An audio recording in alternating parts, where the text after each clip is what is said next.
Anthony Delon, fils de la légende du cinéma Alain Delon, a finalement admis ce que nous soupçonnions depuis longtemps de la plus grande tristesse de sa vie, à propos de son amour et de son mariage, ainsi que la vérité sur sa santé et ce que sa famille a dit sur les souffrances qu'il a traversées. En tant que personne née dans une famille célèbre, Anthony a toujours subi la pression de devoir être à la hauteur du nom de son père. Mais derrière cette apparence forte, il a dû faire face à de nombreuses difficultés, notamment dans sa vie personnelle. Pendant de nombreuses années, Anthony Delon a essayé de garder privés les recoins sombres de sa vie, les blessures profondes qu'il ne pouvait pas facilement partager avec le public. Mais maintenant, après tout, il a décidé de s'ouvrir et de dire la vérité que beaucoup de gens ont devinée depuis longtemps. La plus grande tristesse d'Anthony n'est probablement pas seulement la douleur du passé, mais aussi les choses qu'il n'a jamais pu changer. Né dans une famille célèbre, il a toujours senti qu'il devait prouver sa valeur. Ses relations avec son père, Alain Delon, bien que liées par le sang, furent également parfois orageuses. Alain Delon était une icône forte, un homme dur et quelque peu strict, ce qui a poussé Anthony à lutter tout au long de sa vie adulte pour obtenir la reconnaissance de son père. Il a toujours voulu prouver qu'il pouvait être indépendant et construire une carrière sans avoir à vivre éternellement dans l'ombre de son père. Mais au cours de ce processus, il a dû faire face à de nombreux échecs et à de profondes blessures. En amour, Anthony Delon a lui aussi rencontré de nombreuses tempêtes. Il a eu des histoires d'amour belles mais difficiles. Bien qu'il ait 3 enfants, Alison Le Borges, Liv Delon et Lou Delon, sa vie amoureuse n'a pas été facile. Des relations brisées et des mariages non épanouis lui ont laissé de nombreuses blessures émotionnelles. Il a admis un jour qu'il y avait des moments où il se sentait perdu, ne sachant pas où se trouvait son véritable bonheur. Il a également connu des moments de solitude, où l'amour semblait juste devant lui mais lui échappait. Les choses qu'il espérait dans une relation à long terme ne se sont pas réalisées, ce qui l'a amené à réfléchir à plusieurs reprises à ce qu'il voulait vraiment dans la vie. Non seulement il est confronté à des difficultés amoureuses, mais Anthony Delon doit également faire face à des problèmes de santé que peu de gens connaissent. Il y a eu des moments où sa santé est devenue une préoccupation majeure pour la famille. Surtout lorsqu'il a dépassé l'âge mûr, il a commencé à réaliser que la santé est la chose la plus précieuse mais aussi quelque chose qui peut être facilement perdu si l'on ne sait pas comment la chérir. Sa famille, en particulier ses enfants, s'inquiètent toujours pour lui, car ils comprennent que derrière la gloire de sa carrière, Anthony n'est encore qu'une personne ordinaire avec ses propres soucis et ses peurs. La tristesse dans sa vie ne venait pas seulement des pertes mentales, mais aussi des défis physiques qu'il devait surmonter chaque jour. Cependant, malgré de nombreux défis à relever, Anthony Delon essaie toujours d'avancer. Il ne veut pas rester coincé dans le passé, mais cherche toujours des moyens de mieux vivre, d'apprécier ce qu'il a. Même si l'amour n'est pas parfait, même si la vie comporte de nombreux chagrins, le plus important pour lui est de trouver l'équilibre et la paix de l'esprit.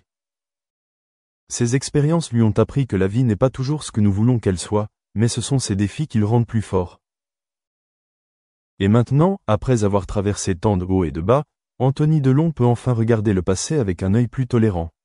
Il accepte le passé, apprend à laisser tomber les choses qui ne peuvent pas être changées et se concentre sur le présent.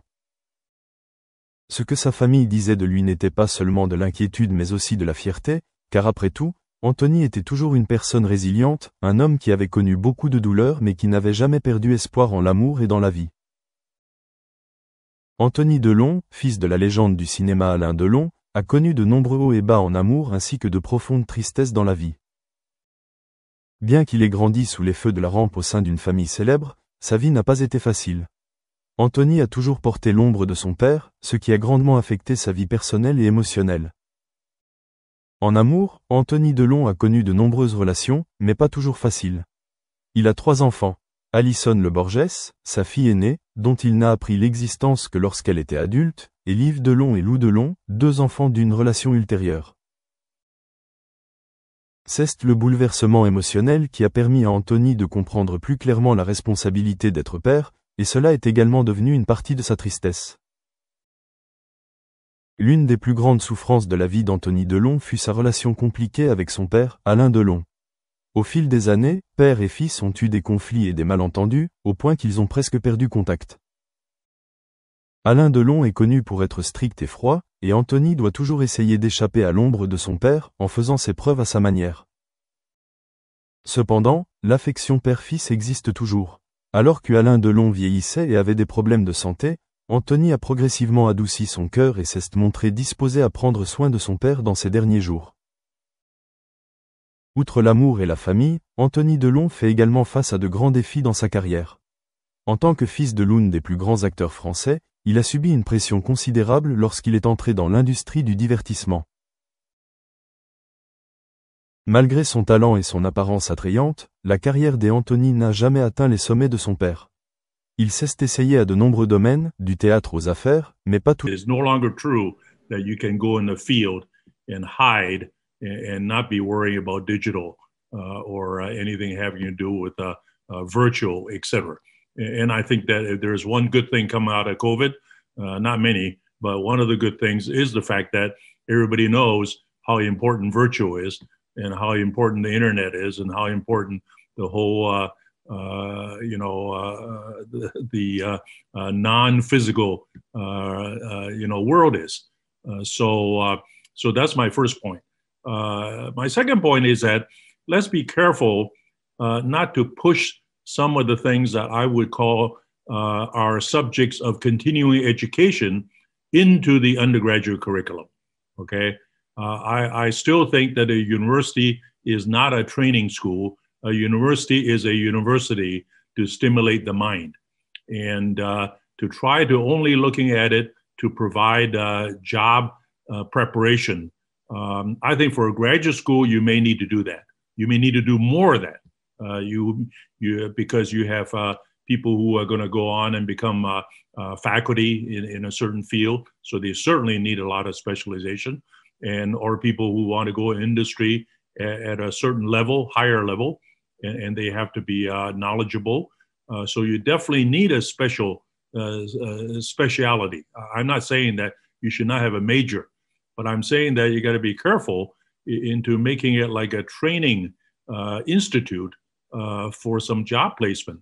Because as you had just said, even if you do that, things will be different by the time you graduate.